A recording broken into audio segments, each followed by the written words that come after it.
사도행전 13장에 이릅니다. 사도행전 13장은 여태껏 11장에서 12장까지는 보통 사마리아와 온 유대, 거기에 예루살렘과 사마리아와 유대 땅에서 복음이 전해졌지만 13장 이후로는 이방인 전 세계를 향하여 복음이 뻗어가는 것입니다. 그리고 이 시간부터 바울이란 이름, 즉 사울이란 이름이 바울이란 이름을 바뀌어서 바울로서 적극적으로 하나님의 말씀을 전하는 모습으로 시작됩니다. 그러므로 사도행전 13장은 사도행전에서 있어서의 가장 큰 전환기를 맞이하는 것입니다. 즉 사도행전 1장부터 12장까지를 전반기라고 한다면 후반기 28절까지 그린 후반기에 13장부터 시작되는 하나님의 놀라운 역사가 시작되고 있습니다. 사람이 교회를 개척하고 세운 것 같아도 사실은 인간을 도구로 사용하여 교회의 주인이신 삼위일체 되신 우리 하나님께서 우리의 교회를 세우시는 것입니다. 교회의 주인이 하나님이시라면 교회와 관련된 모든 상황도 우리 하나님께서 주관하신다는 것입니다. 팔다리를 버둥거리는 아이가 몸을 뒤집고 또 기고 앉고 서고 걷는 과정을 거쳐서 성장하도록 디자인하신 분이 하나님이시듯이 교회가 세워지고 뿌리를 내리고 성장하는 과정과 그 때를 인도해 주시는 분 역시 하나님이십니다. 바로 그렇게 하나님은 하나님의 과정을 참 거쳐서 놀라운 일을 감당하게 된 교회, 그 교회의 귀한 모범을 보여주는 교회가 오늘 본문에 나와 있는 교회 안디옥 교회입니다. 이제 예루살렘 중심의 시대가 막을 내렸습니다. 그리고 이방인을 향하는 본격적인 선교와 전도를 위하여 안디옥 교회에서 최초로 선교사를 파견하는 벅찬 현장이 벌어지고 있는 것입니다. 13장은 사도행전 전체로 봐서 아주 중요한 장이라고 말씀드렸습니다. 지금까지 예루살렘 중심이었는데 이제부터는 안디옥 교회가 중심이 되어 복음이 선포되고 있습니다. 1절에 보면 안디옥 교회의 선지자들과 교사들이 있으니 곧 바나바와 니게르라 하는 시므온과 구레네 사람 루비오와 분봉왕 헤롯의 젖동생 마나엔과 사울이라. 여기서 예루살렘 교회의 리더 5명의 이름이 나옵니다. 첫 번째는 바나바입니다. 바나바는 이전에 여러 장에 걸쳐서 잠깐씩 살펴봤는데 구브로 출신, 즉 지금은 사이프러스 출신 네이 사람이었습니다. 그러니까 그는 정통 유대인이었다는 말입니다. 그는 또한 굉장히 착한 사람이었고 성령과 믿음이 충만한 지도자였습니다. 인격적으로 훌륭하고 믿음도 훌륭한 사람이었습니다. 그리고 사울이 회심했을 때 그를 두려워하며 함께 교제하지 못했던 성도들 앞에 그를 데리고 나가 보증까지 해준 사람, 그리고 자기 고향에 내려가 조용하게 있는 사울을 데려다가 안디옥의 사역의 장을 열어준 사람, 그 사람이 바로 바나바입니다. 두 번째는 니게르라는 시므온. 니게르는 라틴어로서 검다는 뜻을 가지고 있습니다. 피부가 검다는 말입니다. 그러니까 시므온은 또한 히브리식 이름입니다. 그러니까 유대인인데 피부가 검다는 말입니다. 그래서 어떤 사람은 이 니게르 시몬이 원래 유대인이 아니라 에티오피아 사람이었는데 나중에 개종해서 유대인이 되었다고 추측하기도 합니다. 반면에 다른 학자들은 그가 아프리카 흑인이었던 것은 분명한데 그가 예수의 십자가를 치고 갔던 그 구레네 시몬이라고 추측하는 사람도 있습니다. 그런데 여기서 중요한 것은 니게르라는 말 검다는 뜻이니까 시몬은 흑인이었던 것은 분명하다는 것이죠. 여러분 한번 생각해 보십시오. 2000년 전 로마 시대 내의 흑인들은 거의 다 노예였습니다. 그리고 당시 사람들 중에 특히 유대인들은 선민 사상이 가득한 사람들로서 아주 심한 인종차별주의자들이었습니다. 이방인과 어울리도 못했던 사람들이 아니었습니까? 그런 유대인의 관점에서 본다면 이 노예 출신 분명한 흑인 시몬은 비천한 존재였다는 것입니다. 그런데 그가 안디옥 교회의 리더 지도자였다는 것이죠. 얼마나 놀라운 교회입니까? 셋째는 구레네 사람 루비오입니다. 구레네는 현재 리비아 트리폴리 지역에 있는 지역입니다. 그러니까 루비오는 역시 리비아 출신이라는 것 외에 달리 내세울 것이 없는 무명의 이방인에 지나지 않았다는 것이죠. 네 번째는 분봉한 헤롯의 젖동생 마나엔이라고 되어 있습니다. 이 분봉한 헤롯은 신약에 나오는 헤롯들 중에 예수님을 만났던 헤롯, 즉 세례 요한을 죽인 헤롯 안티파스를 말하고 있습니다. 젖동생이라고 번역되는 헬라어는 한 어머니의 젖을 먹고 자라난 친형제를 말하기도 하지만 어릴 적부터 단적인 중마고우를 가리키기도 한다는 것이죠. 둘 중 어느 쪽이든 간에 이 마나엔이 헤롯의 젖동생이라고 불렸다는 것은 마나엔 역시 그 당시 헤롯 쪽, 즉 불의한 지배 계층 쪽에 속했던 사람이었다는 것을 보여주고 있습니다. 당시 로마 제국 지배하에 있었던 유대인들에게 로마 제국의 하수인으로서 유대인들을 착취했던 헤롯 가문과 그 주변의 인물들은 모두 증오의 대상이었고 척결의 대상이었습니다. 일제시대의 우리나라의 경우를 비교해봐도 헤롯이나 마나인 같은 사람은 모두 처단받아 마땅할 매국노였다는 것이죠. 특히 매국노 출신 마나인이 안디옥 교회의 리더가 지도자가 되었다는 것, 이것 또한 얼마나 놀라운 일입니까? 그리고 안디옥 교회 지도자들 중에서 제일 마지막 부분은 사울입니다. 여기 다른 5명 중 3명은 약간의 설명이 나오는데 바나바와 사울은 그 이름만 나옵니다. 왜냐하면 바나바와 사울은 설명을 따로 안 해도 사도행전을 읽는 독자들에게는 너무나도 잘 알려진 사람들이었기 때문입니다. 사울은 원래 교회를 짓밟고 그리스도인들을 박해했던 초대교회의 대적이었습니다. 자기 스스로 내가 죄인 중에 괴수라고 할 정도였다는 것이죠. 이상 이 5사람 모습을 보면 모든 면에서는 달라도 너무 다른 모습을 보여주고 있다는 것이죠. 그래서 이들은 한 그룹으로 엮는다는 것 그 자체가 불가능하게 보이는 사람들이었습니다. 그런데도 그들은 모두 주님 안에서 하나가 되어 교회의 한 구성원이 되었을 뿐만 아니라 그 교회를 이끌어가는 지도자였다는 것이죠. 사랑하는 여러분, 안디옥 교회가 노예 출신 흑인 시몬과 무명의 이방인 루기오와 불의한 매국노 마나인을 단지 그의 홍보를 위하여 장식적으로 영입한 것이 아니라는 것이죠. 이후에 바울과 바나바가 선교사로 파송된 후에 남은 이 3사람은 조금도 흔들림이 없이 안디옥 교회를 이끌어 나갈 정도로 확고한 지도력을 지니고 있는 사람들이었습니다. 한마디로 안디옥 교회는 세상에서라면 결코 어울릴 수 없는 사람들이 우리 구주 예수 그리스도 안에서 하나가 되어 함께 한 몸으로 나가는 놀라운 결과를 보여주고 있는 교회라는 것입니다. 저도 우리 교회가 바로 이런 교회가 되길 간절히 소망합니다. 이 안디옥 같은 교회가 되어서 서로를 위해주는 한마음이 되어가는 교회가 되기를 간절히 바랍니다. 철저한 계급 사회를 이루고 있었던 당시 로마 제국 내에서 이것은 정말 혁명적인 일이었습니다. 지금 서로 다른 사람들이 모여더라도 대단한 것인데 그 당시 그것은 정말 대단한 일이었습니다. 이것이 가능했을 수도 있었던 것은 안디옥 교회의 주인인 예수 그리스도 때문이었다는 것이죠. 그들은 정말 예수를 주인으로 모시고 자기들은 종이 되었기 때문에 이것이 가능했다는 것입니다. 여러분 한번 생각해 보십시오. 안디옥 안에서 정통 유대인인 바나바와 흑인 노예였던 시므온, 무명인 이방인 루기오, 불의한 매국노 출신인 마나엔, 또 교회의 대적자였던 사울이 한데 모여서 안디옥 교회의 지도자가 되었다는 것입니다.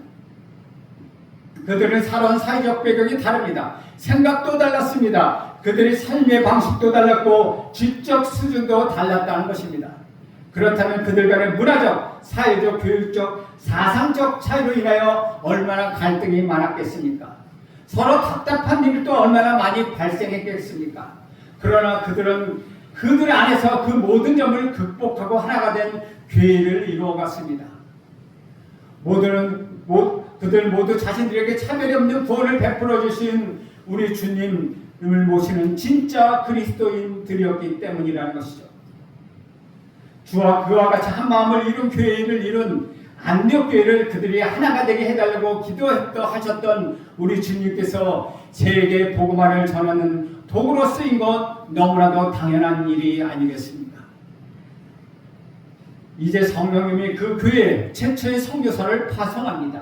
2절 말씀 우리 함께 읽겠습니다. 시작. 주를 섬겨 금식할 때에 성령이 이르시되 내가 불러 시키는 일을 위하여 바나바와 사울을 따로 세우라 하시니, 하나님께서 가장 핵심이 되는 바울과 그러니까 바나바와 사울을 구별하여 따로 세우라고 말씀하십니다. 지금 우리식으로 말하면은 담임 목사님과 두 목사님을 빼내서 다른 교회로 파송한다는 것입니다. 지난 1년 동안 일날이 안 되니 어린 교회, 특별히 가장 중요하고 권위 있는 인물 예루살렘에서 파송받아온 바나바는 성령과 믿음이 충만한 사람이었습니다. 리더십이 탁월했으며 잘 섬기고 위로하는 착한 사람이었습니다. 그런 사람을 보내라고 하는데 이것은 교회가 어떤 특정한 사람에 의하여 움직이는 것이 아니라는 사실을 보여주고 있다는 것입니다. 그런데 2절에서 주를 섬겨라고 말합니다. 여기서 섬기다는 원어는 봉사하다는 뜻보다는 예배하다는 의미를 담고 있습니다. 그들이 함께 모여 주를 예배하고 또 금식할 때 이런 일이 일어났다는 것이요. 예배를 드린다는 것은 하나님께 집중하는 것이요. 그 다음에 이들 또한 금식을 했다는 것입니다. 금식은 외부로부터 들어오는 음식을 끊는 것을 말합니다. 금식은 어떤 인위적인 힘을 작용하여, 즉 외부로부터 들어와서 나에게 힘을 공급하는 것을 끊고 나는 하나님께만 집중하겠다는 결단을 보여주는 행동입니다. 이것들이 성도들의 삶의 원리이고 교회가 사명을 이루는 사역의 원리가 되었습니다. 그래서 우리도 한때는 금식하고 기도하기도 하지 않습니까? 특별히 고난주간에 금식하며 기도하기도 한다는 것이죠. 특히 어떤 중요한 결정을 앞두고 또한 개인적으로 어려운 일이 당했을 때 금식하며 하나님만 바라보면서 기도하는 경우도 있다는 것입니다. 안디옥 교회는 어떤 특별한 이슈가 있었던 것이 아닌데 예배 가운데 스스로 금식했다는 것을 우리는 알 수 있다는 것이죠. 예배를 통하여 하나님께 집중하고 또 금식을 통하여 하나님께 집중하는 것을 더했다는 것입니다. 그때 성령께서 임하셨고 성령께서 말씀해 주셨습니다. 사랑하는 여러분, 우리가 여기서 한 가지 생각해 볼 것이 있습니다. 바나바와 사울을 따로 불러 세운 이유가 그들이 너무 훌륭하고 그들이 탁월한 능력과 재능과 모든 조건을 다 갖추고 있어서 그런 것이 아니라는 것입니다. 물론 그들은 훌륭한 사람들이었습니다. 그러나 우리가 성경을 읽으면서 자꾸 사람 자체에 초점을 맞추고 이 사람이 훌륭해서 하나님이 쓰셨구나 라고 하게 된다면 우리가 읽는 이 성경은 위인전과 비슷해지고 만다는 것입니다. 그러나 그런 것이 아니라는 것이죠. 바나바와 사울을 따로 세운 것은 그 사람들에게 어떤 특별한 조건이 있어서가 아니라 하나님이 그들을 택하시고 사용하시기로 결정했다는 것입니다. 여러분들 하나님이 택하셔서 하나님이 사용하셔서 이 예배에 나오게 되었습니다. 하나님이 여러분을 택하시지 않았다면 여러분은 영영 예수를 믿지 못했을 것입니다. 하나님이 먼저 택하셔서 여러분을 하여금 예수를 믿게 하셨다는 것입니다. 3절 말씀 봅니다. 이에 금식하며 기도하고 두 사람에게 안수하여 보내니라. 안디옥 교회는 예배와 금식 가운데 성령의 뜻을 깨달았습니다. 저도 예배 가운데 성령의 뜻을 깨닫는 여러분 모두가 되길 간절히 소원합니다. 그래서 두 사람을 세우고 다시 금식하면서 기도하며 이 두 사람을 안수하여 보내게 됩니다. 그런데 우리가 여기서 주의할 것이 있습니다. 이제껏 이 말씀을 읽으면서 안디옥 교회가 두 사람을 보냈다고 봤습니다. 그런데 그것이 3절에 보낸이라고 번역된 헬라의 원문에 보면은 놓아주다, 풀어주다는 뜻을 담고 있습니다. 이것은 참으로 중요한 의미를 담고 있습니다. 누구를 보내고 파송하기 위해서는 보내기 전에 먼저 우리 자신으로부터 그 사람을 놓아주고 풀어줘야 할 필요가 있다는 것입니다. 우리가 그 사람을 놓아주거나 풀어주지 않는다면 보내도 사실 보내는 것이 아니라는 것이죠. 안디옥 교회의 교인들은 바나바와 사울이 너무나 훌륭한 리더들이라 자기들과 함께 계속해서 있어야 한다는 생각을 갖고 있었습니다. 너무나도 훌륭한 사람들이 당연히 같이 사역해야 하지 않겠습니까? 그런데 바나바와 사울은 자기들의 편견이라는 감옥 속에 가둬두고 있었다는 것이죠. 그런데 성령께서 이 두 사람을 내가 원하는 일을 위하여 따로 세우라고 하셨을 때 자신들의 편견이라는 감옥으로부터 바나바와 사울을 기꺼이 풀어서 놓아주게 되었다는 것이죠. 우리는 여기서 안디옥 교회 교인들에게 사랑이 구체적으로 무엇을 의미하는지 또한 발견하게 됩니다. 정통파 유대인 바나바, 흑인노예 출신 시몬, 무명 이방인 루비오, 매국노 출신 마나엔, 그리고 교회를 진멸하던 박해자 사울이 서로 살아가지 않고서야 어떻게 교회가 하나가 될 수 있었겠습니까? 이것은 너무나도 분명합니다. 그들에게는 사랑이라는 것은 서로가 서로의 상대를 자기 뜻, 자기 편견, 자기 생각이라는 감옥에 가둬 놓지 않고 자기 뜻대로 그들을 움직이려고 하지 않았다는 것입니다. 자기 감옥에서 풀어놔 죽었던 것, 즉 상대를 더 이상 내 생각이나 내 뜻이라는 감옥 속에 가두지 않고 풀어서 놓아주었다는 것입니다. 이것이 사랑이었다는 것이죠. 안디옥 교회 성도들은 자기 편견, 자기 뜻, 자기 생각이 아니라 서로를 품어줌으로써 진정으로 하나가 된 교회를 이루었습니다. 사랑하는 동역자 바나와 사울을 풀어주고 놓아줌으로써 하나님의 사랑과 생명의 복음이 세상을 향해 흘러가도록 하는 하나님의 생명의 통로, 복음의 통로로 그들은 쓰임받을 수 있게 되었다는 것이죠. 사랑하는 여러분, 여러분의 자기 편견, 여러분의 생각, 여러분의 뜻으로 한 사람을 가두지 마십시오. 그러므로 인하여서는 상대를 풀어줄 때 성령께서는 그 상대를 통하여 놀랍게 역사하신다는 것을 기억하십시오. 자기보다 더 작은 사람을 통하여 성령 하나님 더 크게 역사하심은 그들이 자신들의 눈으로 확인했었던 것입니다. 이제 이렇게 파송을 받은 바나바와 사울이 길을 떠납니다. 4절 말씀을 보겠습니다. 두 사람이 성령의 보내심을 받아 실루기아에 내려가 거기서 배 타고 구브로로 가서, 여기서 한 가지 정리할 것이 필요합니다. 파송은 누가 한 것입니까? 3절에 보면 분명히 안디옥 교회가 안수하고 보냈다고 되어 있습니다. 그것은 파송했다는 의미도 있지만 사실은 놓아준다, 풀어준다고 했습니다. 그런데 여기서 뭐라고 얘기합니까? 4절에서는 두 사람이 성령의 보내심을 받아 라고 되어 있습니다. 그러니까 진짜 보내는 분은 성령 하나님이시라는 것이죠. 파송은 성령 하나님이 하시는 것입니다. 선교사의 파송은 교회가 하는 것이 아니라 성령께서 하신다는 것입니다. 그럼 교회는 어떤 역할을 하는 것입니까? 성령께서 파송하기로 작정한 그 사람을 놓아주는 역할, 풀어주는 역할을 하는 것입니다.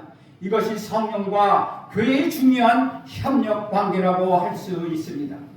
우리는 교회가 선교사를 파송하는 것으로 보통 생각하는데 깊이 들어가 보면 그것이 아니라는 것입니다. 모든 영혼의 구원을 위하여 작정하시고 사람을 파송하시며 곳곳에서 일하시는 분, 그분은 성령 하나님이십니다. 교회는 그 성령 하나님이 교회에게 순종하여 성령 하나님께서 내가 보내겠다, 내가 쓰시겠다라고 하시는 사람들을 놓아주는 역할, 그것을 우리는 감당할 뿐이라는 것이죠. 따라서 교회는 성령께서 원하시는 것이 무엇인지 잘 들여다보고 거기에 순종하며 협력해야 한다는 것입니다. 이제 바나바와 사울은 실루기아라고 하는 항구의 배를 타고서 가서 구브로로 갑니다. 바나바의 고향이 바로 이 구브로 키프로스이기 때문입니다. 왜 그리고 왔는지 여기에 나와 있지 않아서 정확히 알 수는 없지만 바나바의 고향이라는 익숙한 점이 있었을 것이고, 또 그곳에는 바나바의 가족, 친족들에게 복음을 전하고 싶은 마음이 분명히 있었을 것입니다. 복음을 전하는 것이 예루살렘과 온 유대와 사마리아 땅끝까지 나아가는 것이니까 예루살렘 즉 자기와 가까운 곳에서 시작하려는 그런 것이라고도 볼 수 있다는 것입니다.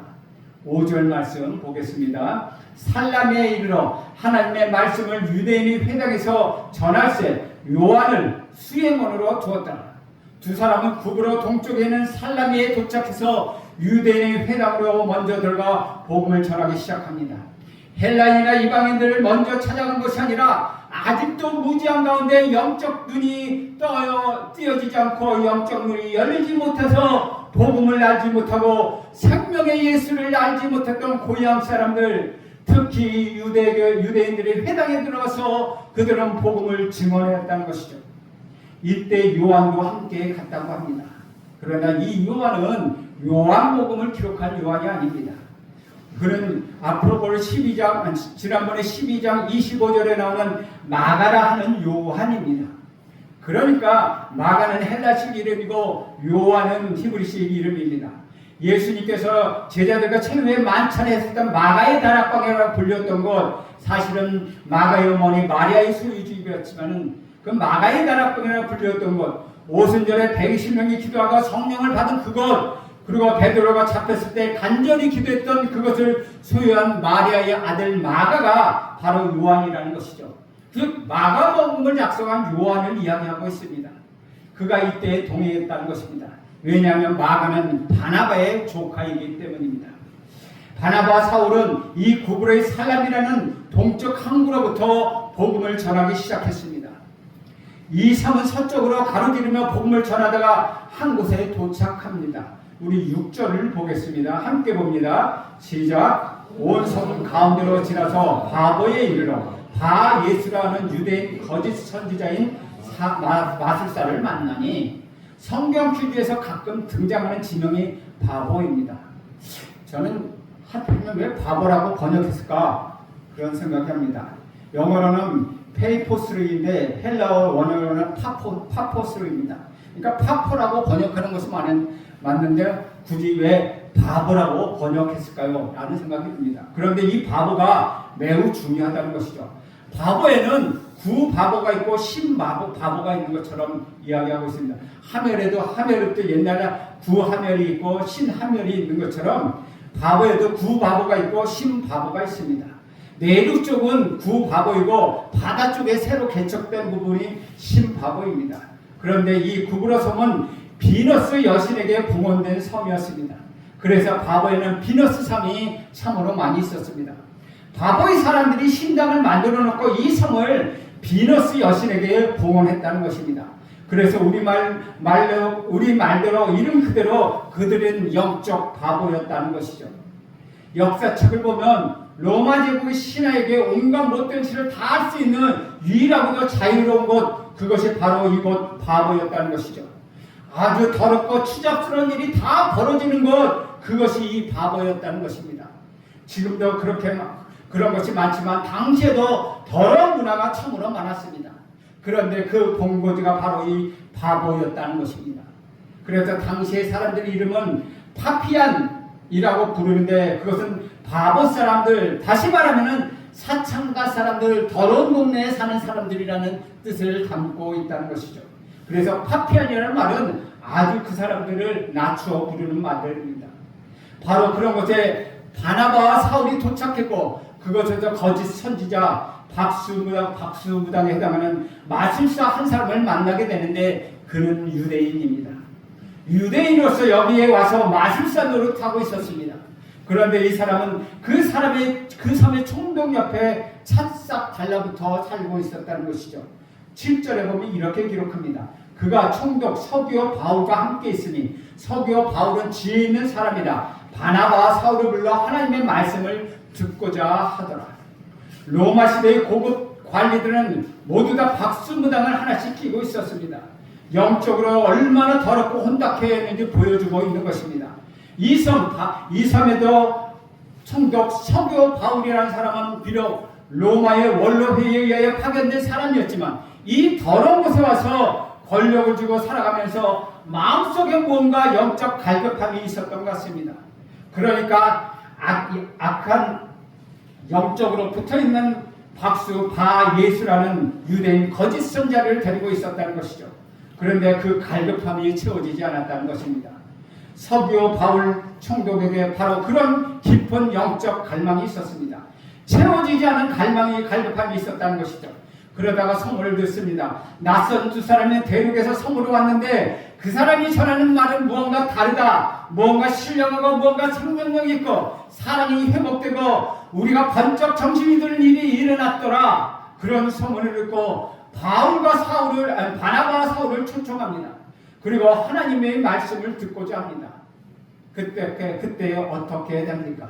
8절 말씀에 보면 이 마술사 엘루마는, 이 이름을 번역하면 마술사, 그들을 대적하여 총독으로 믿지 못하게 힘쓰니. 이 사람을 묘사한 것이 매우 화려합니다. 이 사람은 유대인이고 이름은 바예수. 바는 아들이란 뜻이고 예수는 잘 아시죠? 구원자라는 뜻이죠. 그러니까 바예수는 구원의 아들. 그리고 그는 거짓 선지자요 게다가 마술사며 엘루마였다는 것입니다. 본문의 서교 바울 총독과 바예수 사이에는 이익이라는 공생 관계가 있었습니다. 총독은 아주 고위층 사람이고 총독 앞에서 한 사람씩 점칠 때마다 복채가 글러 들어왔는데 이 물주가 제정신을 차려서 끊어지면 그에게는 수익이 없어진다는 것입니다. 그래서 이 마술사는 서기오 바울 총독이 절대 다른 데로 눈을 돌리지 않도록 그 다른 것이 방해할 수 없도록 했다는 것입니다. 자신의 이익과 직결되어 있기 때문입니다. 사랑하는 여러분, 이것이 전형적인 세상 사람들의 모습이라는 것이죠. 세상 사람들의 모든 것의 끝은 결국 돈입니다. 사람이 아무리 고귀한 직업을 가지고 산다 할지라도 예수의 영이 없는 사람의 결론은 결국 돈에 이르게 된다는 것이죠. 안타까운 것은 교회나 예수를 믿는 사람들 그 끝이 하나님이 아니라 돈이 되는 경우가 종종 있다는 것입니다. 그래서 이 마술사는 서기오 바울 총독이 바나바와 바울의 말에 귀를 기울이지 못하도록 방해했다는 것입니다. 자기의 돈줄이 끊어지기 때문이라는 것이죠. 그러자 사울이 놀라운 선포를 합니다.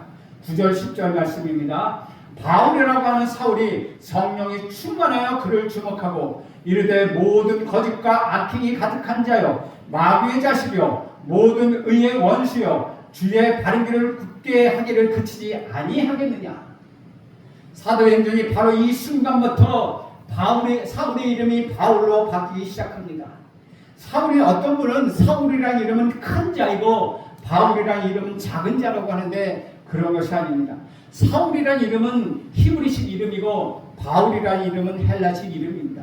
전 세계로 복음을 전하려고 하면 히브리식 이름보다 로마에서 잘 사용하고 있는 그 헬라식 이름이 더 유리하기 때문에 이 시간 이후부터는 사울은 바울로 불려지기 시작합니다. 총독 서기오 바울을 만나고 나서 내가 이제 헬라 지역에서 사역했을 때 사울이라는 히브리식 이름보다는 바울이라는 헬라식 이름이 더 효과적이구나 라는 것을 느끼고 이때부터 이름을 바울이라고 부르기 시작했다는 것이죠. 그런데 성경 어디에도 바울이 전도하거나 사역하는 과정에서 이토록 강하게 사람들을 저주를 선포한 적이 없다는 것입니다. 그런데 거기에는 이유가 있었습니다. 바울은 이 박수무당 바예수 사람 자체에 대하여 분노했다기보다는 마귀에 사로잡혀 있는 그의 영혼을 사랑하기 때문에 이 한 영혼을 그토록 사로잡고 있는 마귀에게 분노하여 이렇게 통렬하고 중엄하게 저주를 선포했다는 것이죠. 박수문학을 줄누르고 있는 사탄의 원수에 대하여 강하게 분노하고 있는 것입니다. 이 박수문학의 문제가 아니라 예수를 안 믿는 사람의 문제가 아니라 그 사람을 잡고 있는 자, 어둠의 권세를 잡은다, 즉 사탄의 존재를 꾸짖고 있다는 것입니다. 그 실태에 대해서 사도 바울은 정확하게 보고 있다는 것입니다.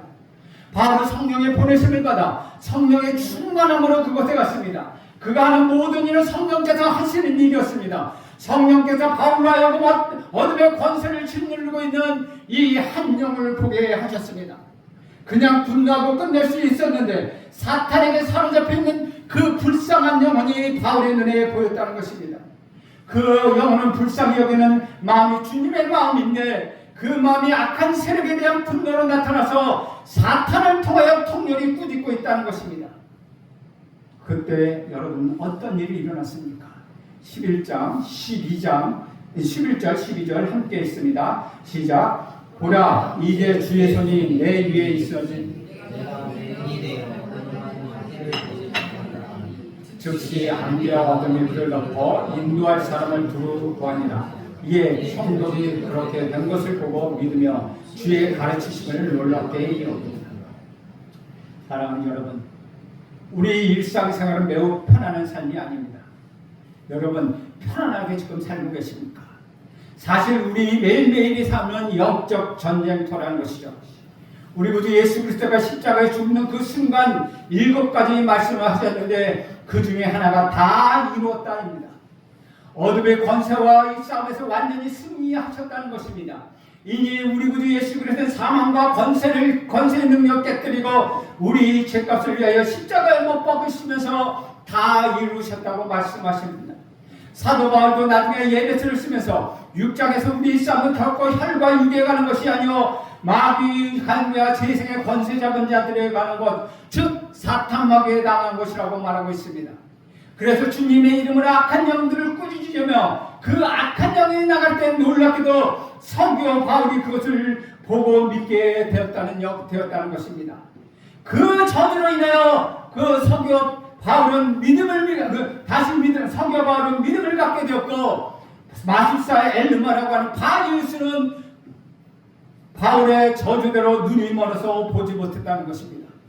사랑하는 여러분, 우리 구주 예수 그리스도의 십자가 부활의 승리로 말미암아 어둠의 세력은 결국 다 쫓아났습니다. 어둠의 세력은 결국 물러나게 됩니다. 우리는 성령 하나님이 하시는 일에 순종하며 나아가기만 하면 된다는 것입니다. 우리도 매일 삶 속에서 성령의 보내심을 받아 성령의 충만을 입고 어둠의 권세가 꽉 잡혀있는 그 영혼들을 불쌍히 여기며 마귀의 관계를 하여 담대히 선포하며 나가야 하지 않겠습니까? 그래서 그분 앞에 주님으로 하여금 그들을 인도하는 놀라운 복된 승리가 일어나게 될 것입니다. 다시 한번 여러분에게 권고합니다. 여러분의 성령의 음성에 민감하십시오. 성령이 여러분에게 말씀하실 때 성령의 충만을 통하여 여러분의 어둠의 권세를 쫓아내는 능력, 그 능력을 가지시길 간절히 바랍니다. 여러분이 예수 이름으로 어둠의 권세를 쫓아낼 때 그 권세가 나타나서 그들이 심리 밖으로 나갈 수 있도록 심리 밖으로 나가는 놀라운 역사가 여러분에게 일어날 것입니다. 그들이 한 길로 돌았다가 천 길로 도망가게 될 것입니다. 하나님이 여러분에게 역사를 주실 때, 성령 하나님이 여러분과 함께 하실 때 여러분은 주 앞에서 승리하는 복된 삶을 살게 될 것입니다. 기도하겠습니다.